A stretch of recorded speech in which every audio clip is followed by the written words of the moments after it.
Bueno, el Sicòries és un equip complicat, no? És un equip que els darrers resultats que està fent són resultats molt curts, molt ajustats, va perdent però sempre està ficat a dins el partit, amb marcadors molt baixos, llavors i a més va molt necessitat de punts, perquè s'està jugant la permanència, llavors això fa que sigui un equip complicat, no? Perquè si és un equip que defensa molt bé, que si et surt a la contra i es fica per davant, doncs entra aquest neguit de, ostres, hem de remuntar, hem de donar-li la volta, llavors serà molt important jugar tranquils, jugar amb paciència, tenir bons balanços defensius i sobretot tenir molt d'ordre en el joc d'atac que fem, no?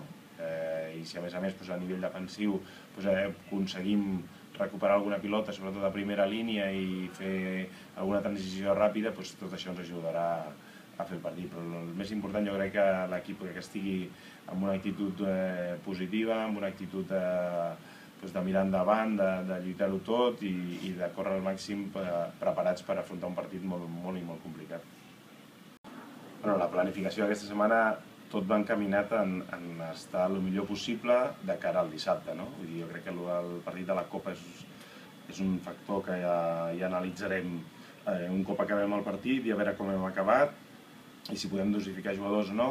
dependrà de com vagi el partit del dissabte, no? Però vull dir, ara el més important per nosaltres i tal com està la Lliga és rendir al màxim el partit de dissabte i en funció de com vagi el partit podrem dosificar més a la gent o no, i de cara a diumenge, evidentment, la gent que haurà de jugar potser seran els que juguen menys i aquests seran els que tindran més protagonisme.